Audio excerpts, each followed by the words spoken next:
And welcome to the Mulligan Stew podcast. I'm Terry David Mulligan.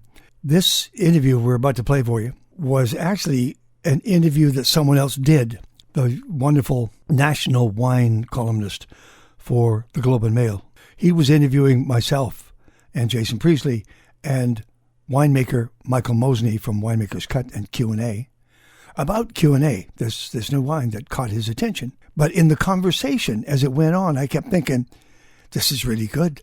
This is Christopher Waters, the way I want to hear him talk about wines, very passionately, very openly, opinionated, knowledgeable. And I thought this would be a fantastic podcast, and that's what we've done. And just a word about the late appearance of one Jason Priestley. He was working on a different time zone back east and was traveling. He finally got his phone working, and he did his opinion and conversation in the passenger seat of a car heading down the freeway. This is a story about a story. It's all connected. If you go to the website, tastingroomradio.com or mulliganstew.ca, you'll see that it's really about Christopher Waters, who is the esteemed wine writer for the Globe and Mail in Toronto. When he mentions wines, they move. They get going. I've known Chris 14, 15 years now, but we only see each other maybe once every year or two or three. And so I have always looked for moments where I could interview him. And I get a request from his office saying, Christopher would like to do an interview with you, Michal Mosny from Winemaker's Cut, Jason Priestley, and yourself, to do a story on Q&A, the red and the coming white. And I went, okay, this is fantastic. I get a chance to talk to Christopher Waters. Just for total clarity here, Jason Priestley, myself, and Michal Mosny are partners in a wine called Q&A. The red has been released. The white is just coming out now. So we did the interview. We did it on Zoom. Jason was tied up in other things, and when he finally got an opportunity to pick up his phone, he joined us for the last quarter of the interview. The interesting thing about the story on a story is that Christopher is the one asking the questions on this, because this was his interview.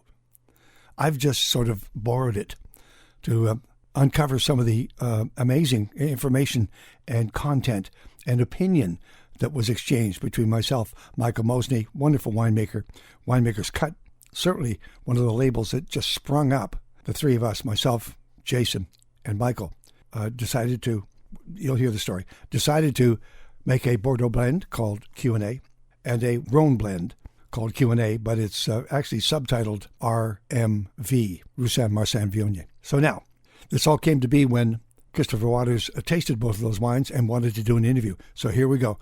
We're going to this discussion is going to, actually, you know what? This is one of the best interviews I've heard with Christopher talking about his wine outlook, his philosophy, what he looks for in wines, because he does this every day from Hamilton. So we welcome Chris Waters. And thank you for the conversation, and I hope you enjoy it from my perspective. Michal Mosny, Slovakian, now making a name for himself as Winemaker's Cut in the South Okanagan, and Jason Priestley, you know. Here we go.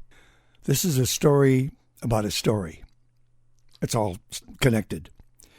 If you go to the website, tastingroomradio.com or mulliganstew.ca, you'll see that it's really about Christopher Waters, who is the esteemed wine writer for the Globe and Mail in Toronto, a national column that really, when he mentions wines, they move.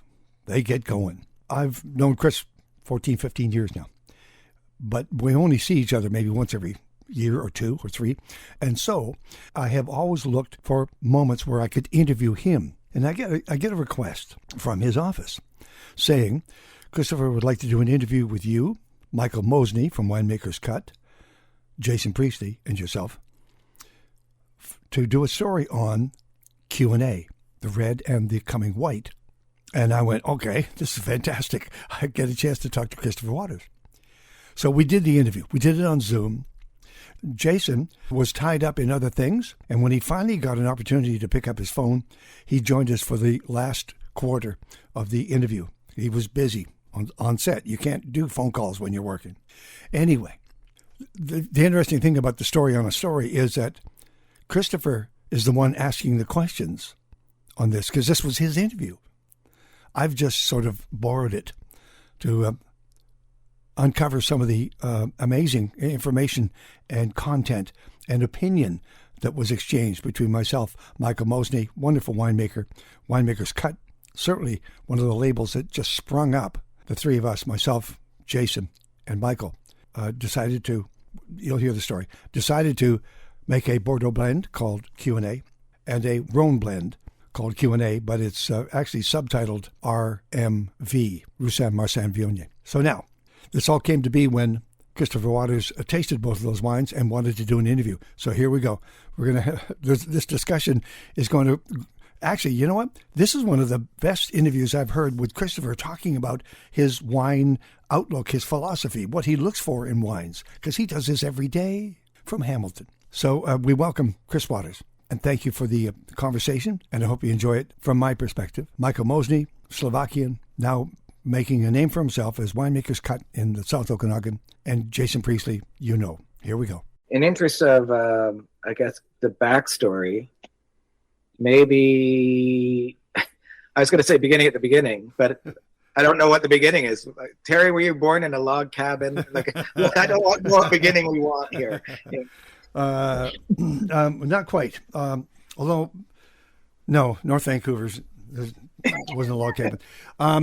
But I will tell you the story of Michael, and I'll take it to when I finally meet him, and then he'll take us back. It goes like this.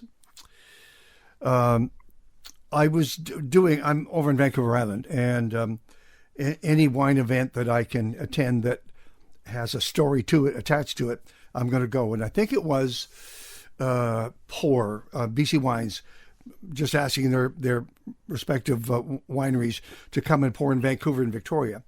And I'm walking around. It's very busy, 2 levels. But right in the middle of the room is Winemaker's Cut. And I walked up to Michael and said, I'm Terry Mulligan, Tasting Room Radio. He says, I'm Michael Mosny. I said, you just appeared out of nowhere. This label just showed up. And it was not here and there, everywhere. How did you do that? And congratulations. It's fantastic wine. Wonderfully done. And he told me, and then he said, and you don't know why I'm here today pouring. I said, no, I don't. And then he told me this story. Michael? Yeah, well, the story is quite interesting. But, immediately when I saw you, Terry, I was like, that was one of my biggest dreams to come true, because when I was in Slovakia running my small boutique winery and simultaneously also working for the largest sparkling winery in Slovakia, every day when I was working in my vineyard in the summer, we used to rush back to our home from the vineyard and watch our very favorite show, Hollywood and Wines TV, hosted by Terry and Jason.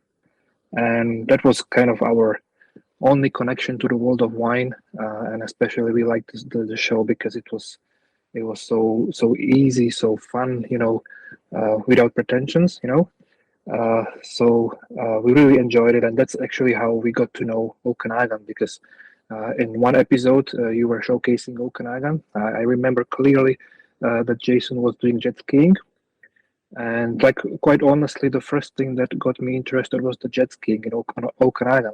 But then of course you were tasting some wines from the area, and actually you were also tasting wines from a winery that was making wine from grapes that I'm farming right now. I probably shouldn't be mentioning their name right now. And we researched Okanagan, we researched Canadian wine industry a little bit, and then in 2012 we decided that we are going to give it a chance, and we are going to go to Okanagan. And so we landed here in Okanagan. We got to know the vineyards, the area. We completely fell in love with the area. And we sold everything back home in Slovakia, and we permanently moved to Okanagan. In 2015, my first contact with Okanagan was just to maintain the vineyards. I opened my small vineyard management company because there was a lot of people that just wanted to have a vineyard as a backyard, 4 acres backyard, kind of different kind of setting. But so we were maintaining a couple of vineyards here and there, and then somehow we One client didn't have exactly enough money to pay us, so he gave us some wine that we made for him, and that's how we started. We put a label on it, and ever since then, I'm just going with the flow. And until 2018, I believe, 3 years after we started the winery, or 19, I think, that's when I met Terry, and I told him the story, and that's how Q&A basically started. And I'll follow that up because there's two sides to every story. We kept on talking to one another. I wanted to see how he was going to grow and what he was going to do. And I told Jason, this guy is here because of, he said, we should do a wine. So then eventually, I didn't say that to you, but you said, maybe a year later, you said, we should do a wine together just to celebrate. Well, what have you got? Well, I happen to have a Bordeaux blend in barrels. I dropped the phone, I ran around, I did my happy dance. I went back, I phoned Jason, and he went, yeah! And it just set in motion. There was a lot of work involved. And the interesting thing, Chris, is that you may know this from, I'm sure you do, and from your store, as a matter of fact. When your name's on it, on the back of the label, even if it's small, it's not the first thing you see, it's a different story. It's a different ride. It's a totally different experience. Your name's on it, and people can find you. They can call. It's like opening night. It's a really different feeling to be talking about a wine that you actually had a small hand in it. So it's a big deal. It's a big deal for me. Well, it's and also the other thing I would like to mention that usually behind every brand, behind every wine label, it's kind of you need to have like a financial plan and kind of a business plan. But behind this label, like the first thing was really to make a genuine wine to celebrate the fact that me and my wife landed in Canada because of Terry and Jason's show, and then slowly we started to discuss the other details, and everything is just going with the flow. Even the vineyard, basically, in 2000, and then. After the wine was already in a barrel, we talked with Terry, and I said, like, well, Terry, we should put this message, our story, our experience, how we got together in a bottle, and that's how it all started. You come to them with not a fully realized project because you've got barrels, and that's just you've left the station, but the destination, where you're landing, is up to be determined. So how involved does the Q, the ampersand, and the A, representing each of you, get involved in this? How involved are you? Willing co-pilots, Terry, or are you No. It was fantastic. It was a wonderful experience. I was just thrilled. Two bottles showed up. We talked about the blend, and Jason, from his time at Black Hills and Nota Bene, he wasn't along for the ride. He walked in first of all. The thing about Jason is he's got, depending on what time when you see him, anywhere from 3,000 to 5,000 bottles of wine. Wines none of us will be able to drink by the time we leave this planet. And he studies it. He knows that and he's the guy that turned me on to wine while we were fishing. Just all he talked about was wine, not fishing, wine, not sports, wine. And so, and he taught and he listened and learned while he was at Black Hills and watched the making of Nota Bene. He knew where he wanted to take that Bordeaux blend, and we have to honor the man who made it and grew it, and you have to honor this partnership. And we found a blend that came along and went, that's it right there. And it was a godsend because we could have been fighting over 3 or 4 different blends. It was bottle number 2, which I still have. I kept for historical purposes in the back, just with a label, just a little typewritten thing on it. Number 2, and we went, this is it. Okay, let's go. That was the moving forward part. So you kind of, it's gut instinct. We looked at we thought maybe a Cab Franc would play a little bigger role in it, but those were just personal issues. The wine spoke for itself. It just said, this is, how do you like me now? And it turned out well. It turned out really well. As far as that's 2018, as you're talking about, you've got other iterations of this. So it was around the time of pandemic when the whole world shut down. That's when we started to talk about how are we going to shape the blend, how are we going to do the label and everything. and then released last year in November after about 1 year in a bottle. It needs time in bottle. It wasn't going to be the proper calendar month, but that's okay. And surprisingly, because I held myself in check, the ratings, the reviews were fantastic. It was just amazing. I just sat there and stared at my hands for about 5 minutes because I was ready for some hard shots across the bow, but it turned out to be they tasted and smelled and experienced what we did. It was really, really amazing. And again, your name's on the bottle. I thought it was the democracy of actually the three of us agreeing on what the blend was. It took about 10, 15 minutes tops. A little back and forth, boom, there we are. Might take things in a different direction, but I've got to see this as a couple of things. I mean, obviously, first and foremost, super exciting, right?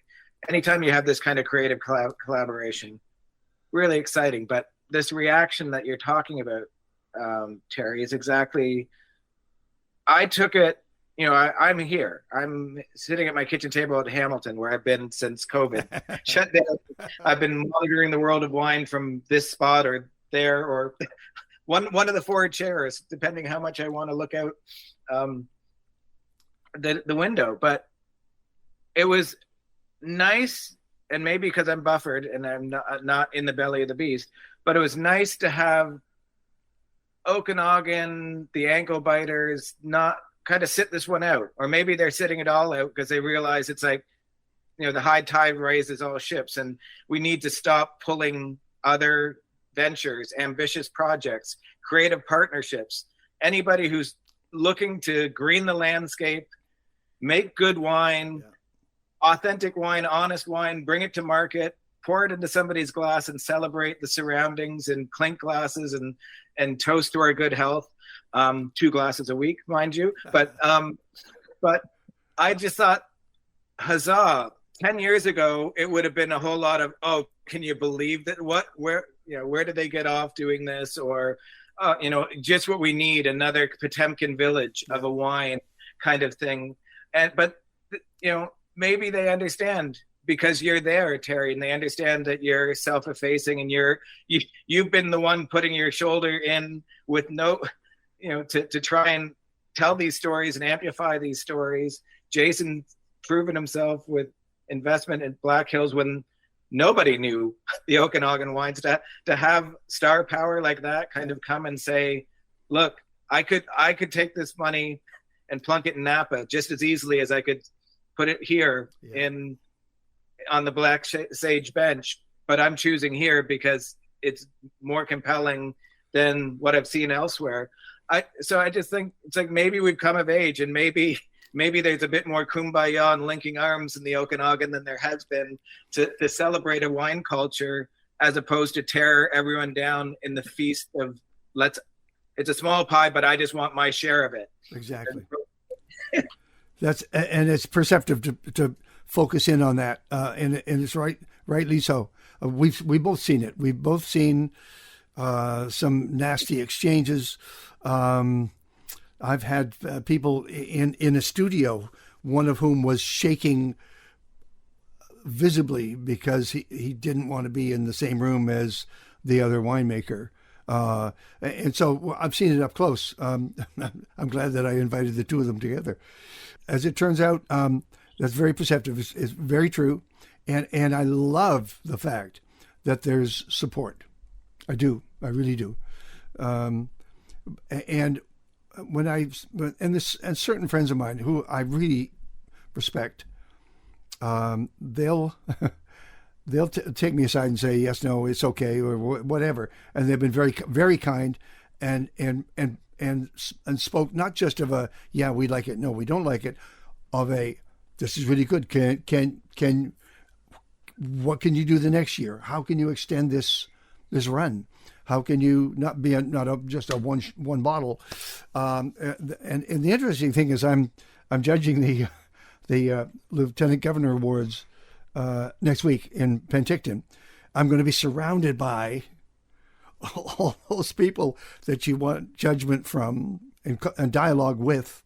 And by the time the week's done, I think I'll have an answer as to how they like the wine. And I would like to add one thing, Chris. Like you mentioned, uh, Terry and Jason could have picked French winemaker, Australian winemaker. They picked a winemaker from Eastern Europe, which means absolutely like a lot to me. Like that's something incredible. But it's like, well, I mean, there's that notion what the NBA players always talk about: game recognizes game, right? And I think that there's a bit of that, right? Like you kind of relate first and foremost, hopefully on a human level, on a human scale, and have that interaction, and then you can have maybe the hard dialogue over shaping this white wine, which I'm guessing, since that didn't come fully realized, that's where the Q&A kind of takes, to me, a bit of a quantum leap, but because you kind of came together and made this kind of magical elixir of a red blend, coming up with something of a white wine where you don't necessarily have a playbook. That's where it becomes really interesting. And I think that's where becomes the May release becomes, that really telling in what the trajectory of Q&A can be. Wow. Fantastic. I love that. By the way, we were in conversation, the three of us, about a lot of things. And very casually, at the end of a dialogue for 20, 25 minutes, you said, oh, by the way, I have a white wine for you. What? Yeah, it's a white wine. What is it? I'll tell you later. I got to go. And it took 3 weeks to find out that this wine was a Marsanne Roussanne Viognier. But thank you. Didn't ask my opinion, just there it is. Oh my God, I love that wine. I was watching your show, so I think I knew your palate. I knew that you would like it. I knew immediately. Okay. I have a thing about winter whites as well, Chris. I love the idea of winter whites. I love the idea of a white wine with texture that can't be even described as a patio sipper. It engages you. It engages your food. It just makes the moment so much better. And so I'm kind of fascinated. Two things. I'm fascinated by winter whites and field blends. And field blends I love.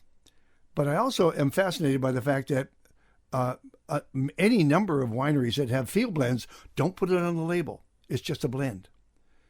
As opposed to saying, this is a field blend that comes from this plot of land right here, those vines right there, we blend it all together. I keep asking, well, why don't you call it a field blend? Oh, because it scares people away. People they don't know what it is. Anyway, those are my two things I chase after now. Yeah, that notion of blend, I remember a million years ago, and a gentleman that I don't think either of you ever would have ever encountered, but they one of the original founders of 30 Bench here, Yorgos Papageorgiou. Wow. Great man, doctor at McMaster, who made some of the very best Niagara red wines in the beginning, but he would just call them, yeah, this is my red blend, this is the blend. And there'd be people going, it's like, this is like the best wine in Niagara. Why are you calling? What are you doing? Give it a name. Elevate it. And he's like, no, well, it is what it is. It's a blend, and then it took the Peller family to inject money and totally build consistency and all these things there. But where I'm going with this is it's like this white blend, I think, is going to be the demonstrative one, because I think in the 20 years, Terry, that you and I have been kind of holding a mirror up to what's going on there. Michael, you come in 2004, which is, I've heard Gismondi say, well, in 2000, we started making good wines here. And he's saying this as someone who, like myself, was championing the 97 Mission Hill wines. But he's saying in general, 2000 is kind of a TSN turning point. This is when things happen. But I think what's happened now is that in Ontario, it's a lot easier to sell a bottle of Okanagan Red at a steakhouse than any Niagara wine.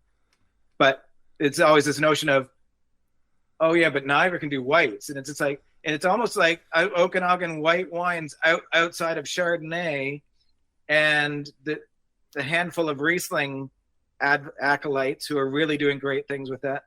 I think there is room for someone to put the stake in the ground and say, look, Sauvignon Blanc Semillon blends or Rhone style blends, these have what you're looking for. They've got texture, they've got fragrance, they've got grace, they've got that, in the best cases, that sagebrush Okanagan scrub thing that you don't get anywhere else in the world. But they're overlooked because people are like, oh, Okanagan, yeah, big red Syrah, love it. Give it to me. I'll take it all day, every day, twice on Sunday. But the white wines, I think this is where Q&A can, it's a matter of course. Of course, we expect a great Bordeaux-style red wine. The question is, how great? White wines, you've got some room to maneuver and some eyes to open, and you've got a real ability. And I think that's just the right wine to do it, because it's not playing in a monoculture Chardonnay lane or Riesling lane. It's all of those things, Marsanne, Roussanne, Viognier. But on my first assessment, there's no star there. They're layered nicely. They're integrated. Viognier is not taken over the way it can so often do. It's just this rich and refined and refreshing wine that opens, as it warms up, as you spend time over that glass. And as I said right off the top, 12.5%, 13% alcohol. It's like, it's not a case of why can't I stand up after 2 glasses? It's not ponderous. It's not oaky. It's just so well struck. And I think that's the wine that is, to me, going to be the bellwether. But yeah, it's going to be amazing. I'm just thrilled. And Jason said the same thing. He said, that's fantastic. That is just fantastic. But of course, Michal has warned us. There's, you got to go find those grapes. You got to find a vineyard and a grower and make sure that it's as good as the last one. Especially would like to point out how these grapes were grown in the vineyard is that this vineyard is organically farmed for over 10 years. It's a single vineyard in Osoyoos. And it is also, this vineyard never saw any hedging. So always we were bending the shoots, which I think helped to keep the sugars in a medium levels.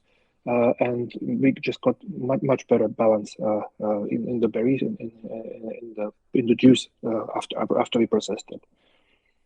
So I think that's another very important thing, because I've seen vineyards growing Roussanne, growing Marsanne, growing Viognier, but after the wine was made, I was like, well, there's still always something missing. It was very, very, very one-dimensional, and I think there is much bigger potential if the growers would kind of feel more with their vineyard, feel more the land and what they are doing, and really see the result of their work, other than money. Money and I think as well, we're starting to see a diversity of voices. There's just, there's not just one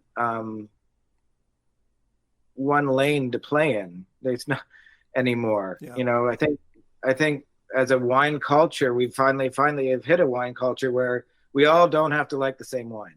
We all don't have to drink, Marlborough Sauvignon Blanc or Australian Shiraz or Okanagan Cabernet, because it's the it grape, and then a bell rings in 18 months, we have to pivot because it's time to be fashionable. It's like, I think have enough people sitting down, having meaningful experiences at tasting rooms or restaurants, or reading the right people, or listening to the right radio programs, or finding the right Twitter, someone who resonates with them. And it's like, oh, wait a second. It's like, there are all these different grapes out there, and I can explore.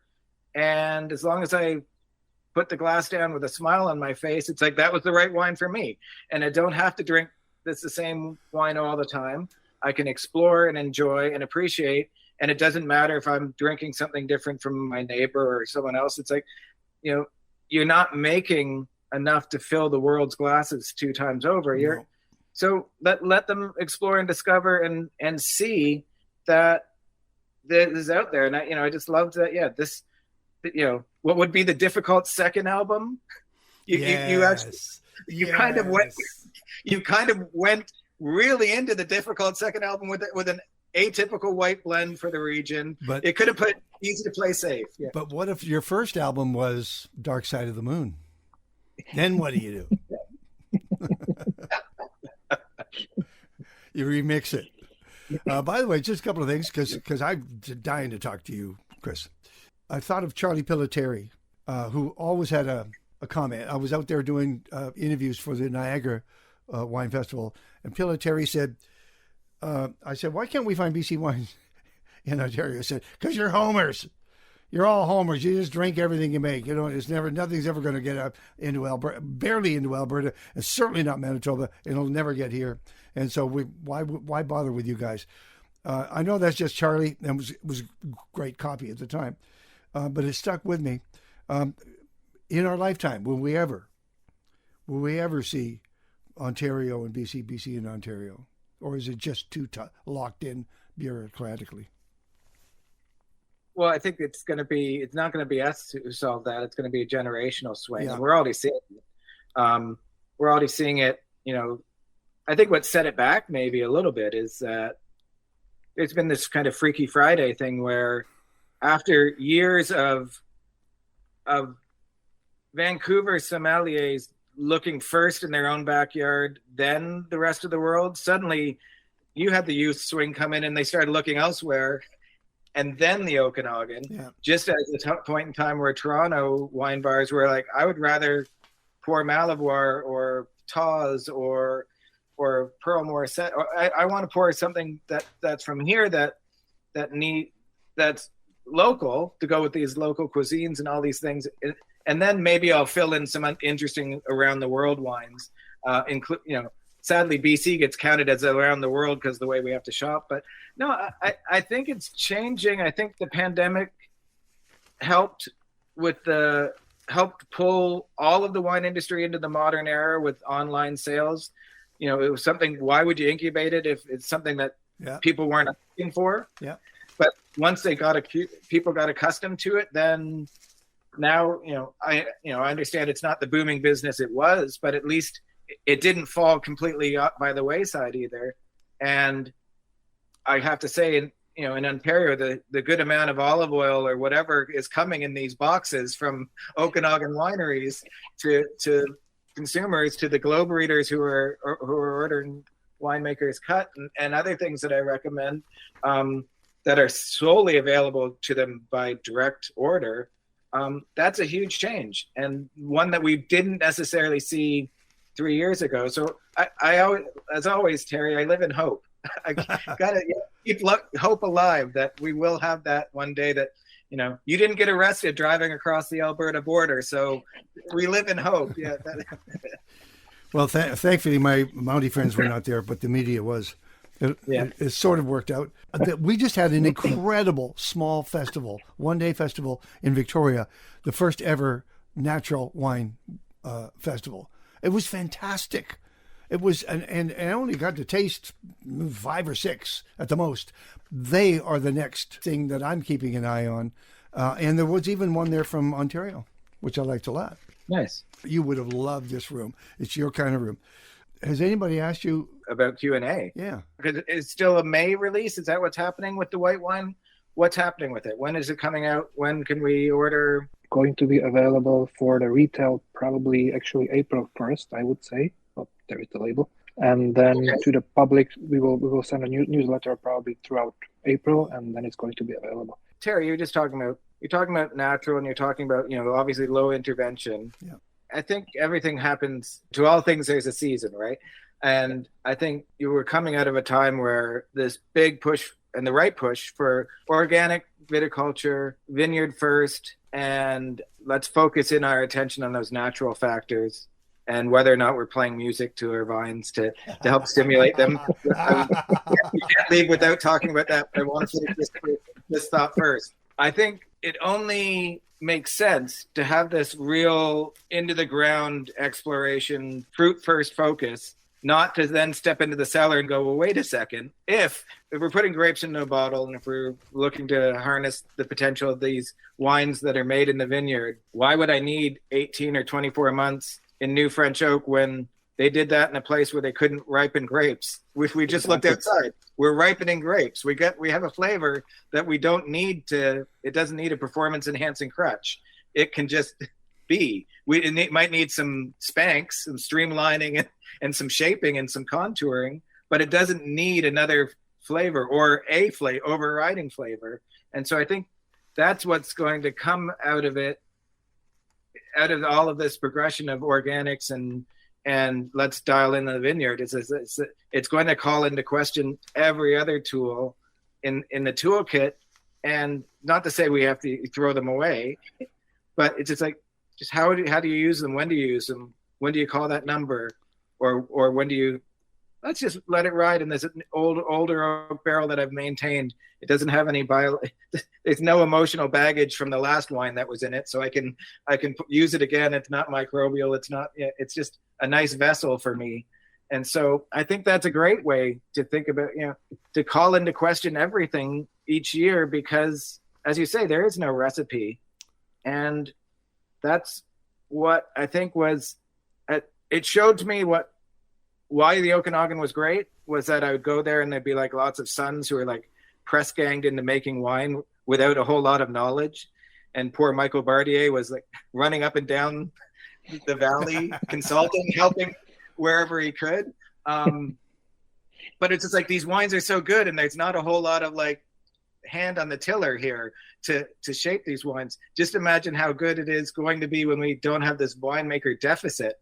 And jump cut to 2004. You're there. We've got Australians and South Africans and French. We've got winemakers from around the world who chose to come here and make a virtue out of these grapes. And yeah, the wines obviously get better and better and better, even though Mother Nature seems to be hurling more lightning bolts and things at you than usual. Fire, flame, pestilence. But the wines are solid. And so there was a question in there, Michael. I'm not sure where it was, but yeah, I think that it's all this ongoing evolution and this exploration and the question. As long as you're asking questions, you get one shot each year to answer it, but then you're pondering it, see how it goes next time, and That always makes me nervous, but that's what we are kind of looking for. That's the alchemy of winemaking, Always you come up with one vintage, one shot.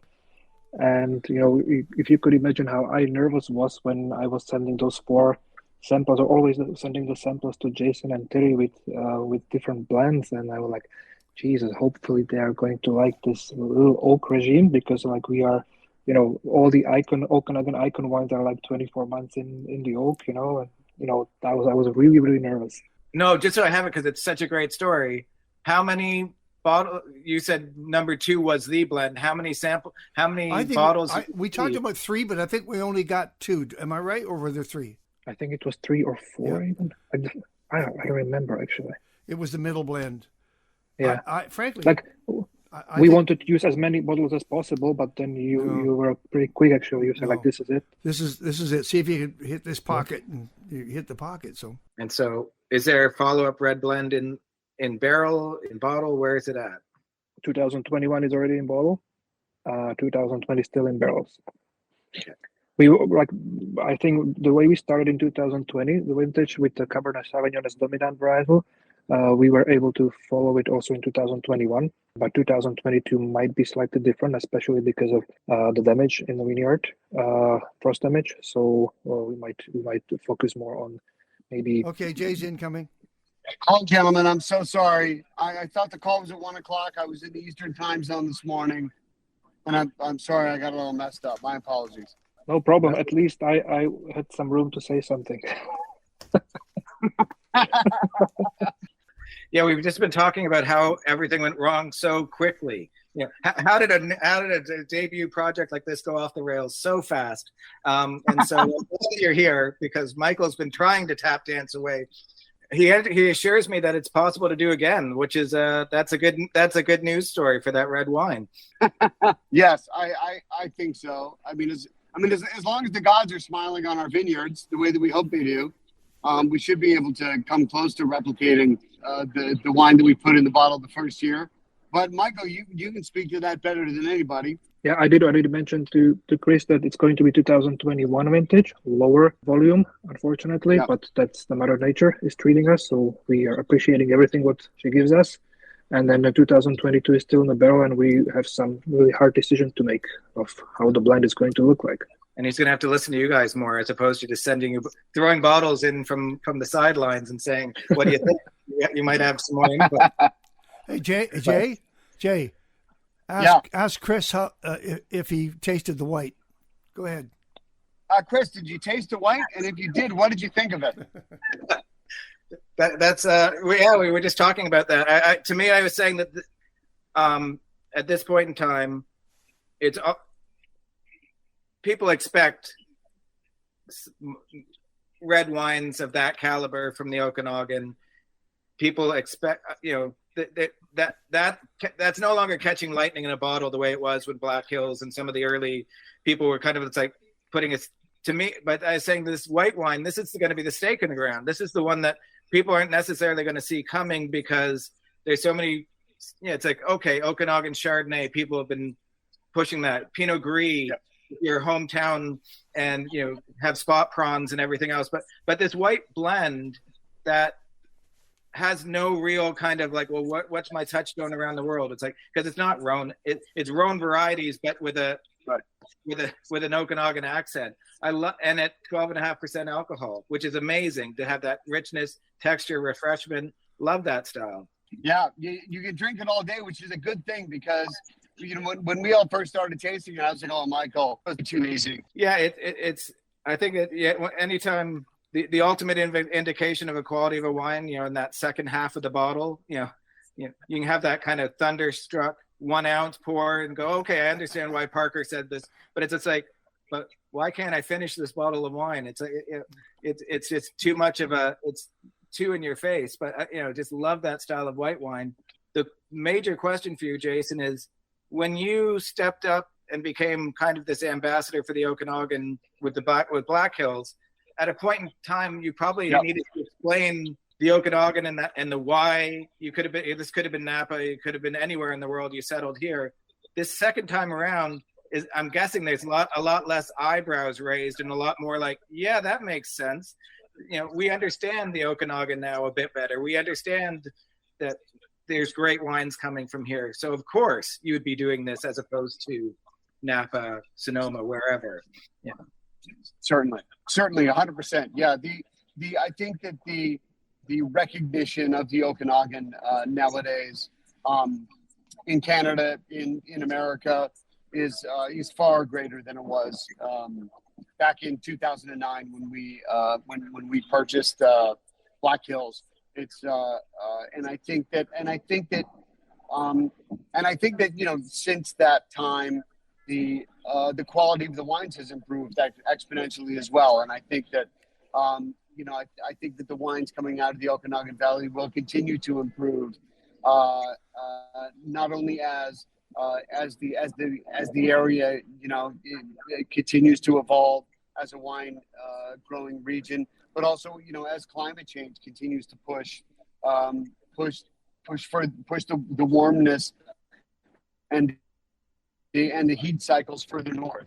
I think that the fact that the Kendall Jackson clan is now buying up vineyards in the Cowichan Valley on Vancouver Island, is a great indicator of that there is a push from a lot of these southern sort of North American winemaking family dynasties to look further afield to choose where their next vineyard sites are going to be. And oddly enough, they're looking north of the 49th parallel, which is quite fascinating. No, well said. Yeah, the time it was great when Wine Spectator would come and do the once a year kind of splashy thing, but now it's we're not a footnote. These wines now, I'm sending Okanagan Syrah to Australia and it's beating Penfolds in tastings, fantastic. With MW tasters and things. So it's this evolution that's come, and I think the pressure that comes from the winemaking side, Michael's been talking about it a little bit as well. It's just like, this notion that you've got this attention, you've got this potential that you have to realize, and it's about becoming consistent and representing this corner of the world that tastes unlike any other corner of the world in the bottle. Yep. Yeah, and there is, I mean, there is pressure that comes along with that. But I think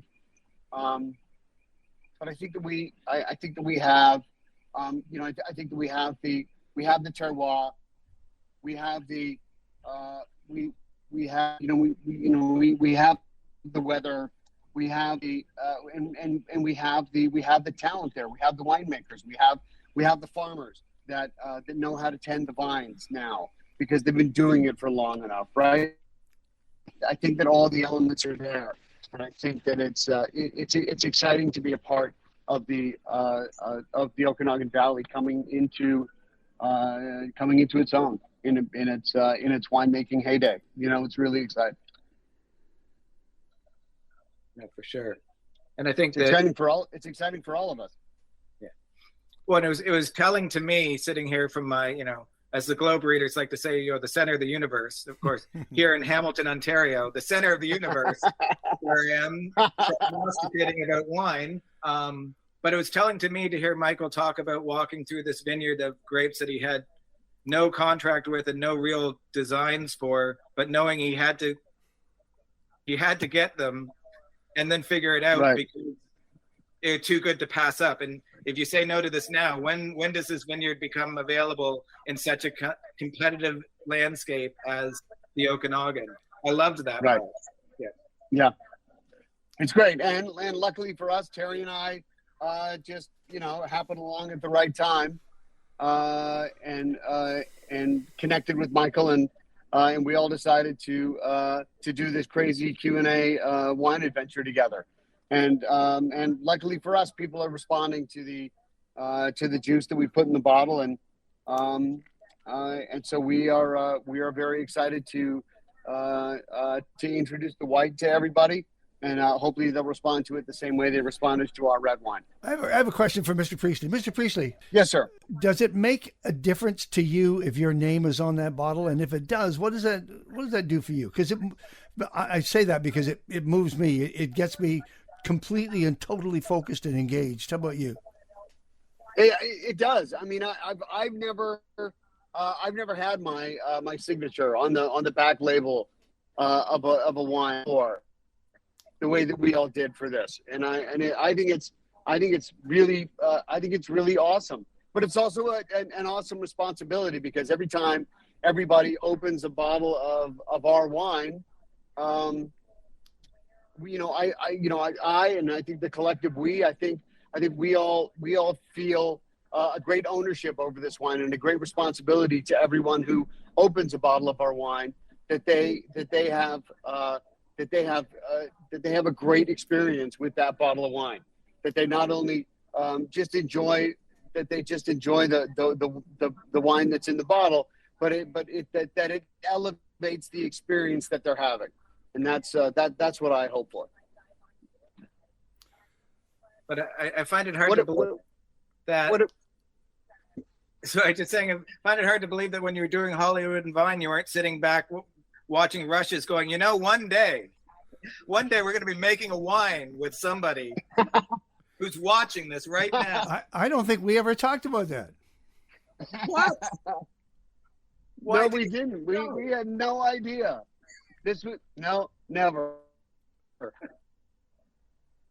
My wife is telling me like all the time, like, would you ever think that this would happen? Like 10 years ago, you know, would you ever dream of this? Like, I have absolutely no idea. And look at my gray hair now. All I'm dreaming of every night is Q&A.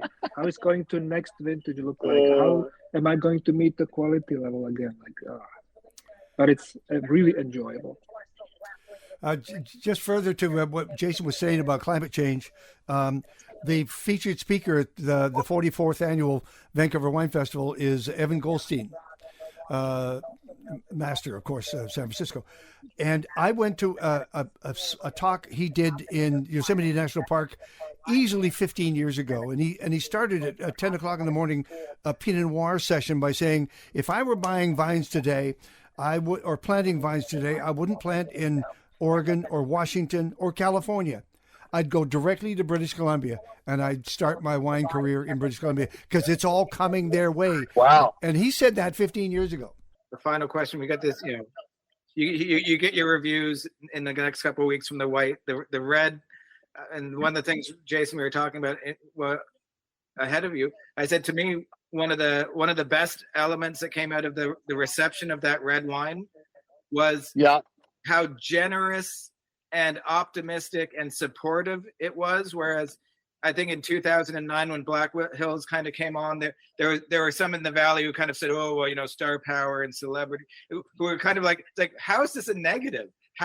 Tell me how this is a negative to have someone come in and, you know, kind of put some Roman candles and smoke into the air and kind of say, look, there's excitement over here, you know. And this time around, it's like, yeah, it's great. We not only do we want this to be a great wine, we want this to be one of the best wines, because we want this to help galvanize attention. And if this is the one wine that someone tastes from here, don't you want it to blow their socks off, as opposed to like, oh yeah, it's okay. Yeah, the response has been phenomenal. And we are all incredibly humbled and honored by the response and the scores that the wine was received, and the way it's been received by the public so far has been really, really amazing. And I think we're all very like I said, we're humbled and honored by the way that people are responding to the wine. Right, guys? Like that? Yeah, Absolutely. Jay. We'll have to wait for Chris to write his column. It's Exactly. No pressure.